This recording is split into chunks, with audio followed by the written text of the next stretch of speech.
तो लास्ट में हम एग्जाम्पल नंबर 13 तक कर चुके हैं। अब स्टार्ट करते हैं एग्जाम्पल नंबर 14 एंड 14 में दिया गया है show that every polynomial function is continuous. बराबर, जितने भी पोलिनोमियल फंक्शन है वो आपको प्रूव करना है कि वो सभी कंटिन्यूअस फंक्शन होते हैं। तो पोलिनोमियल फंक्शन जो होता है उसका जो स्टैंडर्ड फॉर्म होता है वो हम कुछ ऐसे लिखते हैं a0 plus a1x plus a2x square plus a of n x raise to n।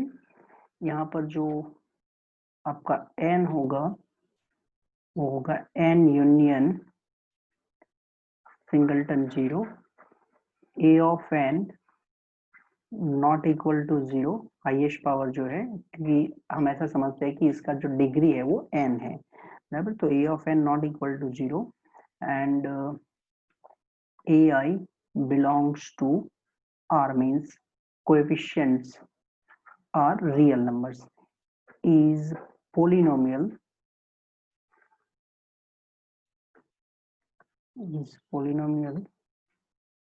of degree n। अब हमें चेक करना है कि ये जो पोलिनोमियल फंक्शन है वो कंटिन्यूअस है। अब यहाँ पर आप ये भी जानते हैं कि a0 a1x a2x square an xn जो हम लिखते हैं, तो यहाँ पर जो x होता है वो कोई भी रियल नंबर होता है। बराबर, तो इसका डोमेन जो होता है वो सेट ऑफ रियल नंबर्स होगा। तो इसको कंटिन्यूअस प्रूव करने के लिए let c be any real number. बराबर, ये हमने एक इन जनरल रियल नंबर लिया। अब यहाँ से हमको मिल जाएगा p c, that is p of c, that is a0 plus a1c plus a2c square plus an c raised to n.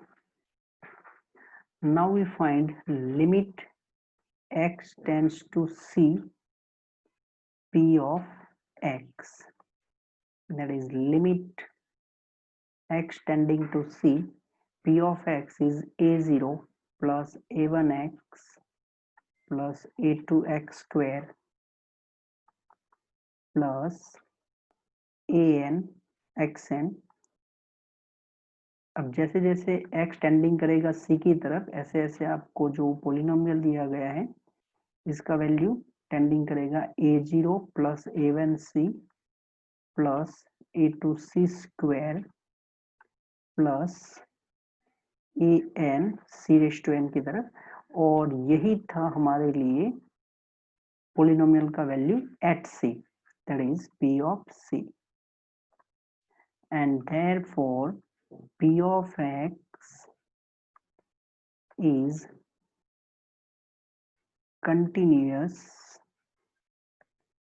for c, जो कि हमने नंबर जो सिलेक्ट किया था वो एनी रियल नंबर था, and therefore we can say px is continuous, p of x is continuous on complete domain R। बराबर, ये जो फंक्शन है वो कंटिन्यूअस हो जाएगा ऑन R। अब आते हैं नेक्स्ट पर, example number 15, and example number 15 is find all points of discontinuity of the greatest integer function defined by fx is equal to greatest integer function of x, where greatest integer function x denotes the greatest integer less than or equal to x। अब हमें ये prove करना है कि ये function जो है वो कंटिन्यूअस है। बराबर, तो सब या तो पॉइंट्स ऑफ डिसकंटिन्यूटी हमें फाइंड करना है। तो फॉर दैट सबसे पहले जो ये ग्रेटेस्ट इंटीजर फंक्शन है उसका हम डेफिनेशन लिख देते हैं। लेट के बी एनी इंटीजर, बराबर, हमने एक इंटीजर लिया है, लेट के बी एनी इंटीजर, तो हम जो ग्रेटेस्ट इंटीजर फंक्शन है एफ ऑफ एक्स, इसमें एक्स क्या है, रियल नंबर होगा, तो उसके लिए जो हम जनरल में डेफिनेशन लिखते हैं वो कुछ ऐसे होता है, k minus one if your number x is between k minus one and k, क्योंकि अगर आपका जो x है वो रियल नंबर है तो डेफिनेटली वो रियल नंबर के पास एक इंटीजर k आपको ऐसा मिलेगा जिसके लिए 3 पॉसिबिलिटीज होगी, या तो x एंड k दोनों सेम होंगे, या तो x is less than k होगा, या तो फिर x is greater than k। बराबर, कोई भी रियल नंबर के पास में एक इंटीजर तो होगा ही, वो या तो उससे ग्रेटर होगा, या तो एग्जैक्टली इक्वल होगा, या तो उससे ग्रेटर होगा। तो if x is less than k then it is between k minus one and k, और वो सिचुएशन में आपके ग्रेटेस्ट इंटीजर ऑफ x का वैल्यू k माइनस वन होगा। और अगर आपका जो नंबर x है वो k से ग्रेटर है तो k and k plus one ये दो इंटीजर के बीच में होगा, क्योंकि हम जब टेंडिंग करते हैं तो बिल्कुल नजदीक नंबर रखते हैं, तो between k and k plus one, उस टाइम आपका आंसर क्या हो जाएगा, k। और अगर आपका number exactly x and k दोनों सेम है तो भी आपका आंसर क्या होगा, k। बराबर, अब हम चेक करते हैं कंटिन्यूटी एट k, बराबर, जिसमें k क्या है, इंटीजर है।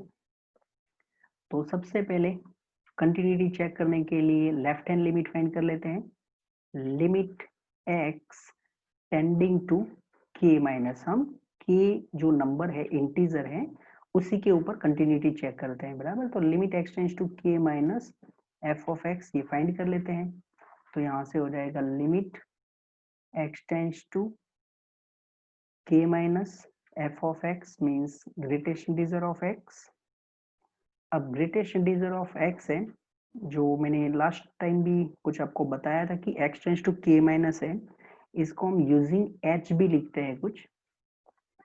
बराबर, तो यूजिंग h लिखते हैं, आप k का यूज करके भी लिख सकते हैं, x h tends to zero, x tending to k minus, x का जो वैल्यू है वो k की तरफ टेंडिंग कर रहा है फ्रॉम लेफ्ट साइड, मतलब k से थोड़ा लेस है। तो अगर x का वैल्यू k से थोड़ा लेस है तो वो कितना लेस है, मान लो कि वो है k माइनस एच, k में से समथिंग माइनस किया गया है और उसी को हम बोलते हैं h। तो x is suppose k minus H, तो यहाँ पर हम लिख देंगे x की प्लेस पर k माइनस एच। अब ये जो k माइनस एच है, एक और चीज मैंने बताया था, h always greater than zero consider करना है।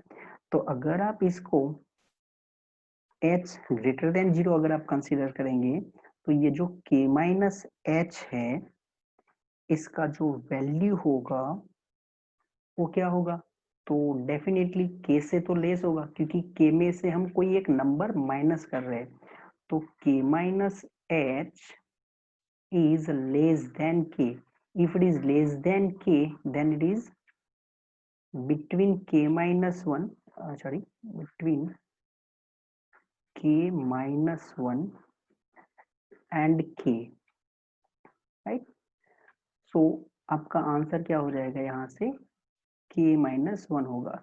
x tending to k minus मतलब हम x की वैल्यू k में से कुछ माइनस समझ रहे हैं, k से थोड़ी लेस, कितना लेस, समझो कि k माइनस एच है, k में से हमने एक नंबर माइनस किया h और वो नंबर क्या है, पॉजिटिव है, तो वो टेंडिंग टू जीरो, बहुत छोटा सा नंबर हमने k में से माइनस किया तो वो लेस देन k हो गया। अब वो लेस देन k है तो वो नंबर कहाँ पर होगा, between k minus one and k, क्योंकि हमने इंटीजर में से बहुत छोटा नंबर माइनस किया है तो वो बिल्कुल पॉइंट में नियर टू k है, तो डेफिनेटली वो k minus one and k के बीच में होगा। और यही हमारे greatest integer function of x की डेफिनेशन है। तो लेफ्ट हैंड लिमिट हमारा k माइनस वन आया है। अब हम फाइंड करते हैं right hand limit, limit x tending to k plus f of x is equal to limit x tending to k plus greatest integer of x अब x tending to k plus है, इसको हम h की language में लिखते हैं, तो यहाँ पर हम लिमिट h टेंड्स टू 0 लिखेंगे। यहाँ पर हम 0 माइनस 0 प्लस नहीं लिखते, h टेंड्स टू 0 ही लिखते हैं। अब x tending to k plus, तो x tending to k plus इसका मतलब क्या है कि आपका जो x का वैल्यू है वो k में समथिंग प्लस है, k प्लस समथिंग, और वो जो समथिंग है ना उसी को हम h बोलते हैं। तो यहाँ पर मैं लिख देता हूँ x की प्लेस पर k प्लस h। अब डायरेक्टली अगर आप लिमिट लिखना जानते हैं तो भी लिख सकते हैं, x tends to k minus का मतलब x लेस देन k, तो सीधा आप k माइनस 1 लिख सकते हैं। But this one is helpful, ये आपको हेल्प करेगा जब हम अभी ट्रिगोनोमेट्री में जाएंगे, साइन फंक्शन है, कोसाइन फंक्शन है, वो प्रूव करने के लिए हम h का यूज करेंगे। तो बेटर है थोड़ा थोड़ा ये भी देखते जाए और सीखते जाए। अब k प्लस h, तो k प्लस h है, ये जो नंबर होगा k में कोई एक नंबर हमने प्लस किया है, तो ये नंबर k से तो ग्रेटर होगा। इसका मतलब ये between k and k plus 1 होगा, क्योंकि हमने k में एक नंबर ऐड किया है जो बहुत छोटा नंबर है, पॉइंट में है, तो वो k से ग्रेटर होगा, बट k प्लस 1 से तो लेस होगा। और हमारे फ्लोर या तो ग्रेटेस्ट इंटीजर ऑफ x की डेफिनेशन क्या बोलती है कि अगर आपका number between k and k plus 1 है तो आपका आंसर k होना चाहिए। तो यहाँ पर हमको आंसर मिल चुका है k। अब left hand limit and right hand limit ये दोनों ही डिफरेंट है यहाँ पर, तो limit x tending to k minus is not same as limit x tending to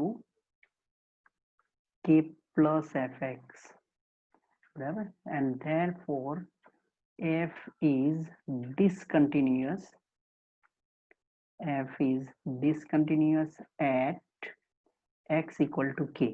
अब देखो हमने जो k नंबर k लिया था ना वो एनी इंटीजर था, तो इसका मतलब ये जो फंक्शन है वो हर एक इंटीजर के लिए डिसकंटिन्यूअस होगा। So f is discontinuous, f is discontinuous for all numbers of z, या तो it is discontinuous on z, क्योंकि हमने k कोई भी इंटीजर लिया था, तो ये हर एक इंटीजर पे डिसकंटिन्यूअस है, राइट। अब ये इंटीजर पे डिसकंटिन्यूअस है अदर देन इंटीजर, तो वो हम चेक कर लेते हैं। तो सबसे पहले हम एक नंबर सिलेक्ट करते हैं वापस, late a belongs to R and a is not an integer,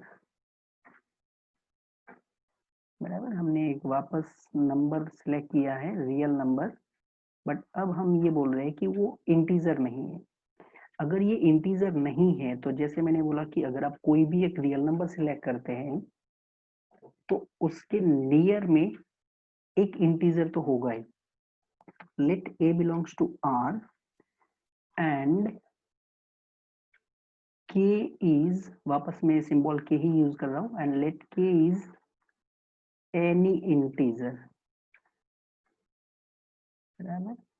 let a belongs to R which is not an integer and let k be any integer such that, अब ये जो हमने k integer लिया है वो a and k के बीच में क्या रिलेशन हो सकता है, तो या तो k ग्रेटर हो सकता है या तो a ग्रेटर हो सकता है। तो हम पर्टिकुलरली एक ही रिलेशन यूज करेंगे। मान लो वो जो नंबर है वो k से लेस है, बराबर, विदाउट लॉस ऑफ जनरलिटी, बराबर, क्योंकि आप ये भी बोल सकते हैं ना कि भाई अगर k से ग्रेटर हुआ तो हम क्या करेंगे, तो k माइनस 1 है उसको हम p बोल देंगे और फिर वापस चले जाएंगे। तो हम विदाउट लॉस ऑफ जनरलिटी सीधा ऐसा बोल रहे हैं कि मान लो वो नंबर है ना a, वो k से लेस है, तो हम सिर्फ ये केस के लिए ही चेक करेंगे। ओके, अब फाइंड करते हैं limit x tending to a minus f of x, that is limit x tending to a minus greatest integer x।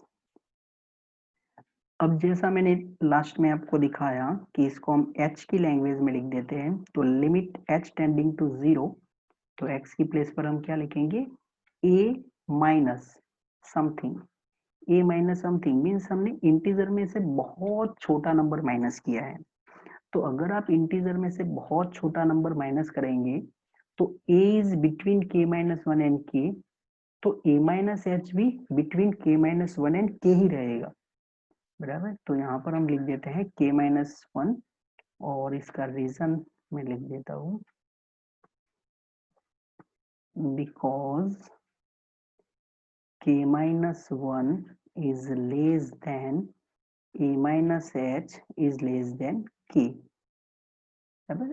a is between k minus 1 and k, तो हमने a में से बहुत ही छोटा नंबर माइनस किया, तब भी वो आपका जो नंबर है a माइनस एच वो भी between k minus one and k ही रहेगा, बिल्कुल बहुत ही छोटा नंबर हम माइनस करते हैं, राइट। तो k माइनस वन रहेगा फर्स्ट केस में answer.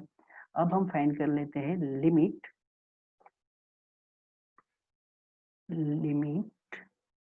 x tending to a plus fx, means right hand limit, तो limit x tending to a plus greatest integer x, that is limit h tends to 0। अब h की language में लिखेंगे तो a plus means a में कुछ plus किया हमने, ओके। अब वापस आपका जो नंबर है e, वो कहां पर था, तो between k minus one and k। अब इसमें हमने बहुत ही छोटा नंबर पॉइंट में कुछ ऐड किया है, तब भी ये जो नंबर है वो between k minus one and k ही रहेगा, कि बहुत छोटा नंबर हम माइनस कर प्लस करते हैं, तो ये सिचुएशन में भी आपका आंसर क्या हो जाएगा, k माइनस वन। तो left hand and right hand दोनों सेम है। अब हम फाइंड कर लेते हैं f ऑफ a, तो f ऑफ a भी क्या हो जाएगा, k minus one, because again जो हमारा नंबर है वो k minus one and k के बीच में है। तो हमने a बिलोंग्स टू r एक रियल नंबर लिया था, एनी रियल नंबर था ये, और हमने ये दिखा दिया है कि लेफ्ट राइट एंड जो एग्जैक्टली वैल्यू है वो तीनों सेम है। Limit x tends to a minus f of x is equal to limit x tending to a plus f of x is equal to f of a, and therefore f is continuous, f is continuous at a। अब a क्या था, real number था, बराबर। a is any real number, क्योंकि हम जब लिखते थे let a belongs to r, it is any real number। तो यहाँ से हमको ये पता चल चुका है कि ये जो फंक्शन है वो कंटिन्यूअस है फॉर रियल माइनस जेड, बराबर। इंटीजर पे ये कंटिन्यूअस नहीं है, तो इसी को एक और लाइन लिख देता हूं मैं, therefore f is continuous on r minus z, it is not continuous on set of integer, जिसको आप ग्राफ भी देख सकते हैं कि इसका जो ग्राफ होता है वो ब्रेक होता है इंटीजर पर, okay. So now moving on next one,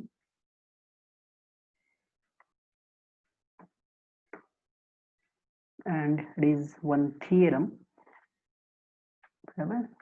तो show that f and g are two real functions continuous at real number c, then f plus g is also continuous, means अगर आपको दो continuous function दिए गए हैं तो वो दो continuous function का addition भी continuous होगा, दो continuous function का subtraction भी continuous होगा, दो continuous function का multiplication भी continuous होगा, एंड डिवीजन भी कंटिन्यूअस होगा एट सी।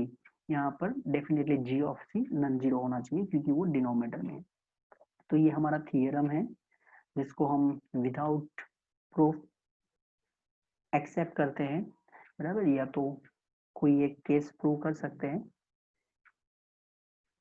चलो फर्स्ट एक केस प्रूव कर लेते हैं, f plus g। तो here f is continuous, this one is given, f is continuous at x equal to c। इसका मतलब क्या है, तो function is continuous at c, that is limit x tends to c, fx is equal to f of c। बराबर, left hand limit, right hand limit and f of c तीनों same है। Another thing is g is also continuous at x equal to c। इसका मतलब ये हुआ कि limit x tending to c, g of x is equal to g of c। अब हम continuity check करना चाहते हैं f plus g का at c, that is limit x tending to c, f plus g of x। अब f plus g दो function का addition, इसको हम कैसे डिफाइन करते हैं, f of x plus g of x। So we can write this one as a limit x tending to c, f of x plus limit x tending to c, g of x। ये limit की property जो हम already 11th standard में ही कर लेते हैं। अब limit x tending to c, f of x, ये क्या था, f of c, because function f तो कंटिन्यूअस था। And limit x tending to c, g of x, ये क्या हो जाएगा, g of c। तो इसी को हम लिखते हैं f plus g of c, right? And therefore f plus g is continuous at x equal to c। ऐसे ही अगर आपको माइनस दिया गया है तो f minus g, fx minus gx, fx minus gx, fc minus gc and f minus g multiplication division हो जाएगा। ठीक है, तो हमने सिर्फ एक ही प्रूव किया है इधर। अब चलते हैं next example number 16, prove that every rational function is continuous. अब आपको प्रूव करना है कि हर एक रेशनल फंक्शन होता है वो कंटिन्यूअस होता है। तो उसके लिए सबसे पहले एक रेशनल फंक्शन ले लेते हैं। तो late fx is one rational function, means it is polynomial upon polynomial, इसमें provided q of x not equal to 0, right? तो fx equal to px by qx, ये हमने एक रेशनल फंक्शन लिया। Now here p of x is a polynomial, बराबर, p of x is polynomial in x। और हमने इन general prove किया था कि polynomial function is always continuous, बराबर। तो px is polynomial in x and polynomial function is continuous on R। Denominator में दिया गया है q ऑफ x, तो q ऑफ x, और यहाँ पर हम q of x not equal to 0 लिख देते हैं। q of x not equal to 0 is also polynomial, बराबर, ये भी तो एक पोलिनोमियल इन x है एंड पोलिनोमियल फंक्शन कंटिन्यूअस होता है and polynomial function is continuous. But यहाँ पर हम ऐसे x की वैल्यू अवॉइड करेंगे जिसके लिए q ऑफ x 0 हो जाएगा। बराबर। और लास्ट में अभी जस्ट हम यहाँ पर फॉर्मूला जो थियरम देख चुके हैं कि अगर आपका एक फंक्शन कंटिन्यूअस है, another function is continuous, then division of f and g is also continuous. तो therefore हम यहाँ से लिख देंगे, so p of x upon q of x is also continuous, बराबर। बट यहाँ पर ध्यान ये रखना है q of x not equal to 0 and therefore fx is continuous because p of x upon q of x वो हमारे लिए fx था, तो therefore fx is continuous function, but यहाँ पर भी q of x not equal to 0, क्योंकि मैं बार बार लिख रहा हूँ कि भाई q of x not equal to 0 है, ये तो ये फंक्शन कहाँ पर कंटिन्यूअस है, where q of x not equal to 0. q of x continuous function होगा एवरीवे, बट fx को डिफाइन करने के लिए हमें q of x not equal to 0 लेना पड़ेगा, तो इसका जो डोमेन होगा वो क्या होगा, x belongs to R minus x such that q of x not equal to 0. So this function is continuous function on, और अगर अच्छे से लिखूं मैं तो on R minus x such that q of x equal to 0 means जो function f है उसका जितना भी डोमेन है on complete domain this function is continuous. Okay, अब चलते हैं नेक्स्ट फंक्शन, तो नेक्स्ट एग्जांपल के ऊपर। तो नेक्स्ट है discuss the continuity of sine function. अब हमें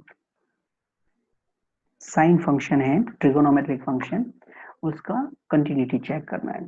तो ये जो फंक्शन है इसकी कंटिन्यूटी चेक करने से पहले हम ऑलरेडी कुछ जानते हैं, वो मैं पहले लिख दूं और उसके बाद ये फंक्शन हम क्वेश्चन स्टार्ट करते हैं। Limit h tends to 0 sine h equal to 0, बराबर, जो हम ग्राफ से देख सकते हैं। And another thing is limit h tends to 0 cos h, ये हम प्रूव नहीं कर रहे हैं, ये हम जानते हैं, ऐसा मैं बोल रहा हूँ। जो आप ग्राफ से बिल्कुल देख सकते हैं h टेंड्स टू 0, अगर आप साइन फंक्शन का ग्राफ ड्रॉ करते हैं तो साइन का ग्राफ कुछ ऐसे होता है, ये है 0, this one is graph of y equal to sine x। जैसे जैसे आप 0 की तरफ टेंडिंग करेंगे फ्रॉम लेफ्ट या तो फ्रॉम राइट, आप लेफ्ट साइड से 0 की तरफ टेंडिंग करो या राइट साइड से आप 0 की तरफ टेंडिंग करो, दोनों में आपका जो साइन x है उसका वैल्यू किसकी तरफ टेंडिंग करेगा, 0 की तरफ, राइट। एंड सिमिलरली जो कॉस का ग्राफ है, वो कॉस का ग्राफ कुछ जो हम ड्रॉ करते हैं, कुछ कॉस का ग्राफ होता है, ये है 0। तो जैसे जैसे आप 0 की तरफ टेंडिंग करते हैं लेफ्ट साइड से या तो राइट साइड से, दोनों में आपका जो कॉस होता है उसका वैल्यू जो होता है वो टेंडिंग करता है 1 की तरफ, राइट। तो ये दो चीज हम पहले से जानते हैं, जो हम शायद 11th स्टैंडर्ड में कर लेते हैं, तो इसका यूज करेंगे यहाँ पर। अब ये फंक्शन हमें कंटिन्यूअस प्रूव करना है, तो सबसे पहले लेट सी, क्योंकि ये जो फंक्शन साइन है, चलो पहले लिख देते हैं, साइन फंक्शन है जिसका डोमेन होता है R, बराबर। इसका रेंज -1 to 1 होता है, बट अभी मैंने R to R लिखा है। Let c be any real number, क्योंकि हमको इन जनरल प्रूव करना पड़ेगा ना, तो let c be any real number. अब हम कंटिन्यूटी चेक करेंगे एट सी। तो सबसे पहले what is f of c, यहाँ पर हमारा फंक्शन जो है वो साइन एक्स है ना, f x is equal to sine x, तो एफ ऑफ सी हो जाएगा साइन ऑफ सी। अब कंटिन्यूटी चेक करना है हमें एट सी, तो limit x tends to c f of x that is limit x tends to c f x मतलब sine x. अब यहाँ पर आप डायरेक्टली x की प्लेस पर c नहीं लिख सकते, बराबर। हम वही तो प्रूव कर रहे हैं, हम वही प्रूव कर रहे हैं कि x tending to c sine x का वैल्यू साइन c आएगा। तो मैंने कुछ देखे हैं ऐसे लोग जो कुछ ऐसा प्रूव करते हैं कि भाई प्रूव करो sine x plus cos x is continuous. तो कई लोग ऐसे बोलते हैं कि आप एक काम करो, √2 से मल्टीप्लाई एंड डिवाइड कर लो। ओके चलो ठीक है, √2 से मल्टीप्लाई एंड डिवाइड कर लिया। अब मैं जो बोल रहा हूँ वो ध्यान से सुनना। प्रूव क्या करना है, sine plus cos is continuous. अब हमने जो सीखा उसमें क्या था कि भाई साइन कंटिन्यूअस है, कॉस कंटिन्यूअस है, तो ये दोनों का एडिशन कंटिन्यूअस है। तो पहले आपको ये तो प्रूव करना पड़ेगा ना कि साइन कंटिन्यूअस है, पहले आपको ये प्रूव करना पड़ेगा साइन कंटिन्यूअस है। तो कई लोग वो नहीं करते, सीधा √2 से मल्टीप्लाई एंड डिवाइड कर लो, फिर बोलेंगे देखो √2 ये है ना वो फॉर्मूला है साइन x प्लस पाई/4। अब इसमें मैं ज्यादा फॉर्मूला कहाँ से है उसमें टाइम वेस्ट नहीं कर रहा हूँ। फिर ऐसा बोलते हैं कि आप ऐसे करो, अब limit h tends to 0 f x मतलब कि limit h tends to 0 √2 sine, अभी मैं h टेंड्स टू 0 की लैंग्वेज में लिख रहा हूँ तो डायरेक्टली लिखूंगा, बराबर, x प्लस पाई/4 प्लस h। यहाँ पर f of x plus h कर देते हैं और फिर बोलते हैं कि अब आप h की प्लेस पर 0 रख दो, बराबर, h की प्लेस पर 0 रख दो। अब भाई तूने h की प्लेस पर पहले से 0 रख दिया, तूने प्रूव किया कि साइन कंटिन्यूअस है? तुमने ये तो प्रूव ही नहीं किया कि साइन कंटिन्यूअस है, तो तुमने डायरेक्टली साइन के अंदर h कैसे 0 रख दिया? तो ये जो है, जब तक आप साइन प्रूव नहीं, साइन कंटिन्यूअस है प्रूव नहीं करते, तब तक आप साइन के अंदर डायरेक्टली वैल्यू पुट नहीं कर सकते। ओके, तो अगर आपने साइन फंक्शन प्रूव कंटिन्यूअस ऐसा नहीं किया तो आप डायरेक्टली h की वैल्यू 0 नहीं रख सकते। अगर ऐसा ही आपको पहले से करना था तो फिर आपको साइन x प्लस h की जगह पर ही डायरेक्ट रख देना चाहिए ना, h टेंड्स टू 0। ओके, तो ये बिल्कुल रॉन्ग है, जब तक आप प्रूव नहीं करते तब तक ये नहीं कर सकते। ओके, तो ये x टेंडिंग टू c है, इसको हम h के फॉर्म में लिख देते हैं, h tending to 0 sine x plus h, बराबर। मैं तो सिर्फ दो ही चीज जानता हूँ, limit h tends to 0 sine h equal to 0 and limit h tends to 0 cos h equal to 1। ये दो ही चीज हमको पता है। तो लिमिट h टेंड्स टू 0, अब sine of x plus h है, इसका फॉर्मूला यूज कर लो, साइन x कॉस h। अब ये कहाँ से आया, x h टेंडिंग टू 0, तो इसमें तो हम ऐसे कुछ बोलते हैं कि let x minus c equal to h and therefore x is equal to c plus h. इसमें मैं ज़्यादा इसलिए नहीं जा रहा हूँ क्योंकि ये 11 स्टैंडर्ड में हम कर लेते हैं कि भाई लिमिट कैसे चेंज करते हैं वो। ओके, तो जो मैं नहीं बोला वो भी लिख देते हैं, x tending to c implies h tending to 0। नहीं तो आधे लोग ऐसा बोलेंगे इतना बार ये सब में ज़्यादा कुछ बोले और खुद ने लिखा वो तो एक्सप्लेन ही नहीं किया। Sine x cos H plus cos x sine h. अब ये h टेंडिंग टू 0 है, बराबर, तो h टेंडिंग टू 0 है, इसका मतलब ये जो साइन x है वो तो कांस्टेंट हो गया बिकॉज h टेंडिंग कर रहा है 0 की तरफ। तो यहाँ पर हम साइन x को अगर आप कांस्टेंट समझ लेते हैं तो साइन x लिमिट किसको अप्लाई होगी, cos h को, और मैंने पहले बोला कि limit h tends to 0 cos h को हम 1 ले रहे हैं। ओके, वो भी हमने प्रूव नहीं किया, देखो मैंने ग्राफ से दिखाया है, 11 स्टैंडर्ड में हम कर चुके हैं तो इसलिए हम इसका यूज कर रहे हैं। ओके, प्लस सेकेंड में हम क्या करेंगे, तो सेकेंड में cos x, क्योंकि लिमिट टेंडिंग कर रहा है h टेंडिंग टू 0, तो cos x कांस्टेंट है, इसका मतलब लिमिट किसको अप्लाई होगी, sin h को, और limit h tending to 0 sin h क्या होता है 0।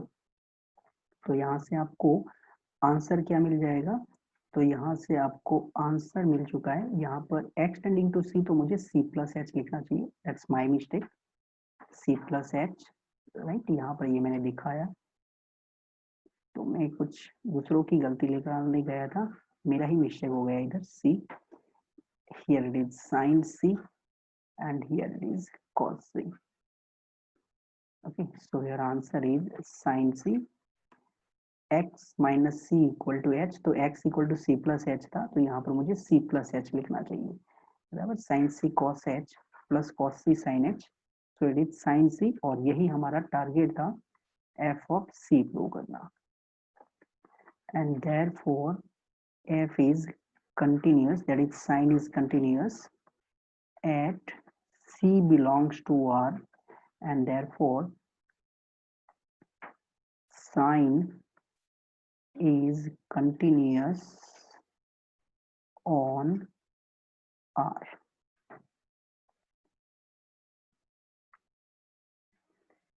ओके, फिर नेक्स्ट क्वेश्चन पे चलते हैं। तो and next one is prove that the function defined by fx equal to 10x is continuous function. अब मुझे प्रूव करना है 10x कंटिन्यूअस फंक्शन है। तो सबसे पहले f ऑफ x है वो 10x है। अब 10x का मतलब हम क्या लिखते हैं, sin x upon cos x, तो डेफिनेटली cos x क्या होना चाहिए, नॉन जीरो होना चाहिए। इसका मतलब ये हुआ कि जो हमारा फंक्शन है उसका डोमेन क्या होना चाहिए, r minus zeros of cos, zeros of cos that is 2k plus 1 pi by 2 k belongs to z। अब sin x upon cos x है, तो हम क्या करेंगे, sin फंक्शन को कंटिन्यूअस प्रूव कर देंगे, फिर cos फंक्शन को कंटिन्यूअस प्रूव कर देंगे, और फिर बोलेंगे कि sin कंटिन्यूअस है, cos कंटिन्यूअस है, इसलिए ये दोनों का रेशियो भी कंटिन्यूअस है, जो हमने थ्योरम देखा था। तो सबसे पहले साइन कंटिन्यूअस प्रूव करते हैं, और साइन कंटिन्यूअस प्रूव करते टाइम मैंने आपको क्या बताया है, सिर्फ हम दो ही चीज का यूज करेंगे, वो है limit h tends to 0 sine h equal to 0 and limit h tends to 0 cos h equal to 1। सबसे पहले साइन फंक्शन कंटिन्यूअस है उसको प्रूव करते हैं एट c, तो limit x tends to c sine x, इसको हम limit h tends to 0 suppose करके ले जाते हैं, साइन यहाँ पर हो जाएगा c प्लस एच। अब वो कैसे होता है वो लास्ट में भी मैंने दिखाया है, फिर भी x minus c equal to h and therefore x equal to c plus h when x tending to c, h tending to 0, बराबर। तो यहाँ से हो जाएगा limit h tends to 0 sine c cos h plus cos c sin h। अब वापस यहाँ पर साइन से कांस्टेंट रहेगा बिकॉज h टेंडिंग कर रहा है 0 की तरफ, तो साइन सी कांस्टेंट है, तो ये sine c limit h tends to 0 cos h plus cos c limit h tending to 0 sin h। तो this one is sine c limit h tending to 0 cos h का वैल्यू 1 होता है, plus cos c limit h tending to 0 sin h का value 0 होता है। तो यहाँ से हमको मिल चुका है साइन c, बराबर। तो लिख देते हैं फिर, therefore fx is equal to sin x is continuous for c belongs to r। अब आते हैं cos को प्रूव करते हैं कंटिन्यूअस है, बराबर। तो ये मैं इसको हटा देता हूँ,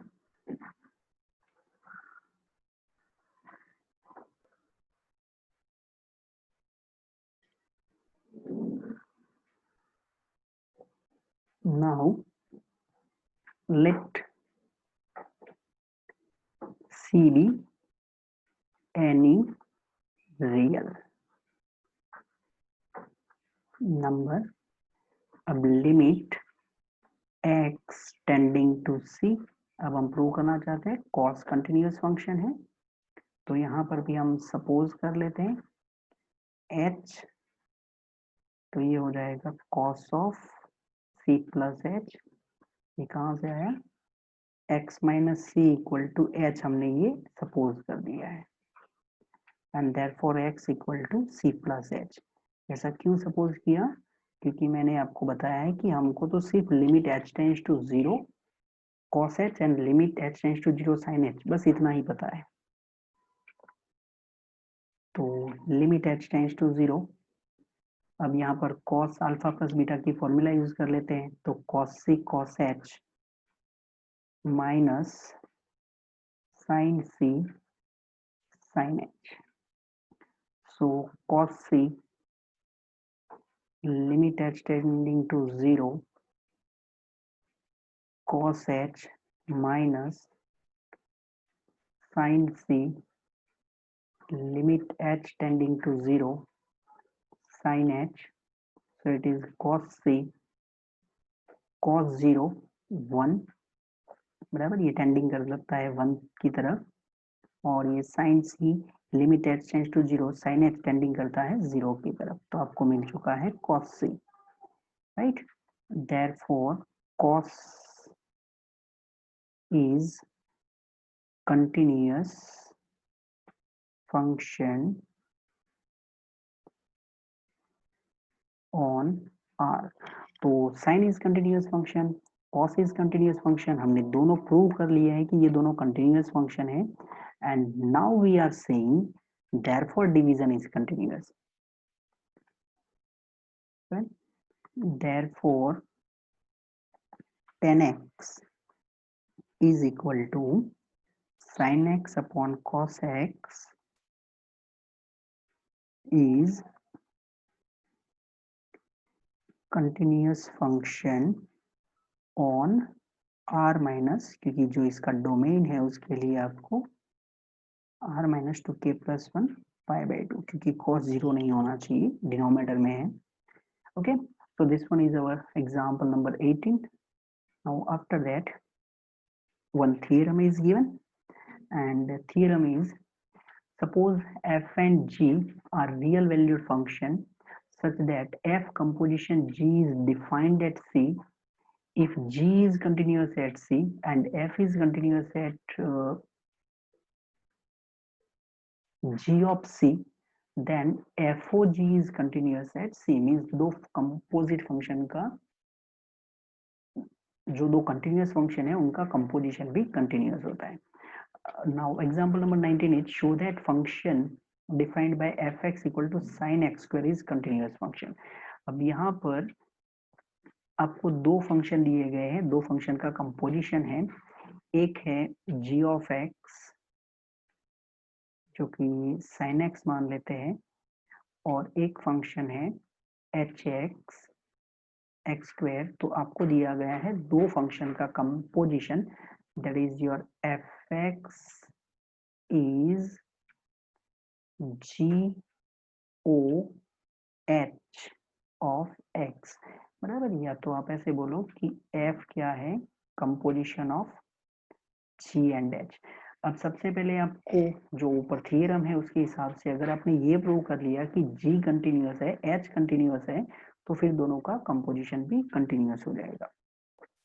तो हम पहले प्रूव करते हैं साइन कंटिन्यूअस है, बराबर, ये हर एक क्वेश्चन डिफरेंट है, तो ऐसा नहीं कि हमने पहले प्रूव कर दिया कि भाई साइन कंटिन्यूअस है अब इसका यूज करते रहो, नहीं। हाँ, डिपेंड ऑन मार्क्स, अगर ये 1 मार्क्स का है तो आप डेफिनेटली लिख सकते हैं कि we know that sine is continuous, polynomial is continuous and therefore it is continuous, but अगर ये 2 या 3 मार्क्स में है तो आपको प्रूव करना पड़ेगा साइन कंटिन्यूअस है, एक्स स्क्वायर कंटिन्यूअस है, and then sine x square is continuous. चलो तो स्टार्ट करते हैं। साइन के लिए सबसे पहले limit x tending to c sin x limit h tending to 0 sine of c plus h। अब छोटी छोटी चीजें हैं वो मैंने लिखना बंद किया है। साइन c प्लस h, इसको हम लिख सकते हैं sine c cos h plus cos c sin h। So it is sin c 1 plus cos c limit h tending to 0 sin h वो होता है 0, तो यहाँ पर आपने लिख दिया sin of c, that is sin x is continuous for c belongs to r बराबर, ये जो हम c लिखते हैं वो एनी नंबर लिखते हैं, c is any real number। अब आते हैं एक्स स्क्वायर जो कि पोलिनोमियल है, तो h x equal to x square, इसको भी कंटिन्यूस प्रूव कर देते हैं एट सी बराबर। तो limit x tends to c f of ये यहाँ पर h of x that is limit x tending to c x square is equal to c square. तो एच एक्स एक्स स्क्वायर है तो एच ऑफ सी क्या हो जाता, सी स्क्वायर हो जाता ना बराबर। तो ये एच ऑफ सी है, means h x equal to x square is continuous for C belongs to R। अब इसका जो रिमेनिंग पार्ट है वो मैं लेफ्ट साइड में लिख देता हूँ। तो therefore gx is equal to sin x is continuous,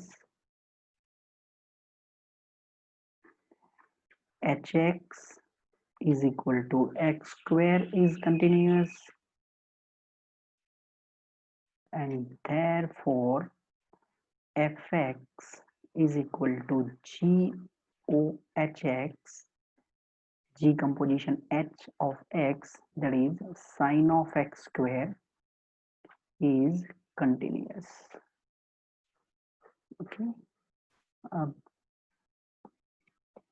हो सकता है कि आपको ऐसा लगे कि थोड़े लेंथी क्वेश्चन हो रहे हैं, हर एक में हम प्रूव कर रहे हैं, बट अब डायरेक्टली तो नहीं लिखेंगे कि साइन कंटिन्यूअस है। हाँ, मैं ऐसा लिख देता साइन फंक्शन कंटिन्यूअस है अगर मुझे थियरम में दिया होता कि साइन फंक्शन कंटिन्यूअस है। को एग्जाम्पल नंबर 17 दिया गया है, discuss the continuity of sine function, वो थियरम नहीं है। अगर वो थियरम है तो उसको हम बोलते हैं कि हाँ भाई ये थियरम है, अब इसका रिजल्ट, जैसे हम पाइथागोरस थियरम बार बार यूज करते रहते हैं, बट वो थियरम है, ये एग्जाम्पल है, तो फिर आपके हर इक्वेशन सिंपल हो जाएंगे ना। अगर आप ऐसे बोल देंगे साइन फंक्शन कंटिन्यूअस है, ये हमने प्रूव किया है, बट डिफरेंट क्वेश्चन आएगा तो वापस आपको प्रूव करना पड़ेगा। अब नेक्स्ट पे चलते हैं, क्योंकि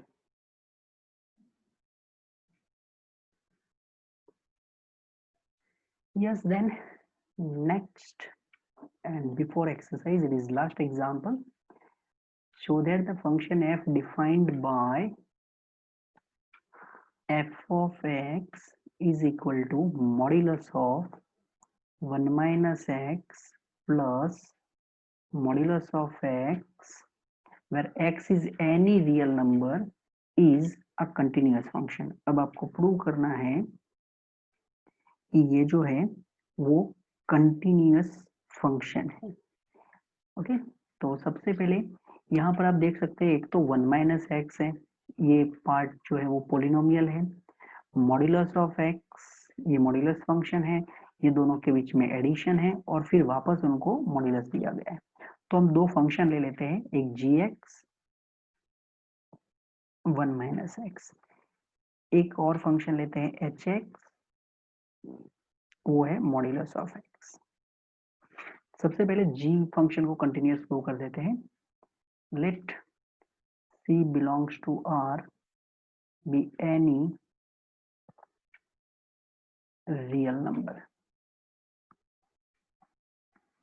ओके, अब हम फाइंड करते हैं limit x tending to c g of x equal to limit x tending to c g of x मतलब 1 माइनस x, तो यहाँ पर हो जाएगा 1 माइनस c। अब g of x 1 minus x है तो g ऑफ c कितना होगा 1 माइनस c, तो ये हो गया g of c and therefore g is continuous for c belongs to R। देखो इसमें कितना टाइम लगता है, बराबर h x equal to modulus x. अब ये जो फंक्शन है h x is equal to modulus x, इनको आप जानते हैं x x greater than equal to 0, minus x if x less than 0। तो यहाँ पर आपको प्रूव करना पड़ेगा तो भाई ये जो फंक्शन है मॉड्यूलस वो कंटिन्यूअस फंक्शन है।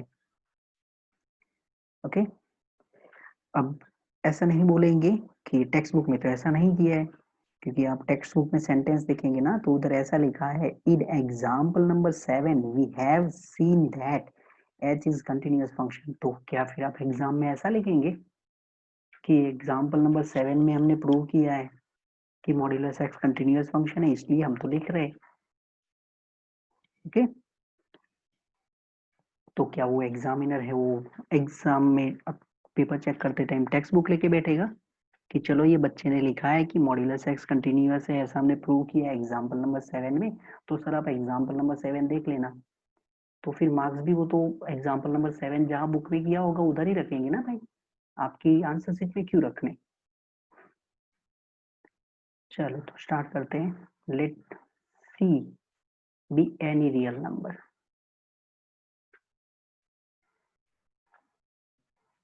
यहाँ मैं गुस्से में नहीं हुआ तो इसलिए ऐसे नहीं बोल रहा हूँ, but I am saying exactly, क्योंकि बहुत सारे लोग ऐसा कर देते हैं डायरेक्टली लिख देते हैं एंड वो नहीं करना चाहिए मेरे हिसाब से। That's why I am saying case 1 c greater than 0, case 2 c less than 0 and case 3 c equal to 0। सबसे पहले c greater than 0 तो f of c क्या हो जाएगा c limit x tending to c f of x। अब c क्या है greater than 0, c greater than 0 है और आपका x टेंडिंग कर रहा है c की तरफ, तो इसका मतलब आप f(x) की कौन सी फॉर्मूला यूज करेंगे x। यहाँ पर मैंने f of x लिखा है, दैट्स आल्सो hx ना, क्योंकि ये जो हमारी आदत है ना बार बार fx लिखने की, hx है यहाँ पर, तो hx का वैल्यू हो जाएगा x, तो ये हो जाएगा c। सेकेंड केस में c लेस देन 0, अगर c लेस देन 0 है तो h ऑफ c बराबर, अब याद रखूंगा मैं कि h सिंबल है माइनस c, तो यहाँ से हो जाएगा limit x tending to c h of x। अब c लेस देन 0 है और आपका जो नंबर है वो c की तरफ टेंडिंग कर रहा है, तो हम एच एक्स की कौन सी फॉर्मूला यूज करेंगे minus x, because c less than 0, तो माइनस एक्स, तो यहाँ पर भी आंसर हो जाएगा माइनस c। तो फर्स्ट में भी आपका limit x tending to c h of x equal to c आया था, that is h of c था। सेकेंड में limit x tending to c h of x equal to minus c, that is h of minus c। तो ये दोनों में हमने prove कर दिया।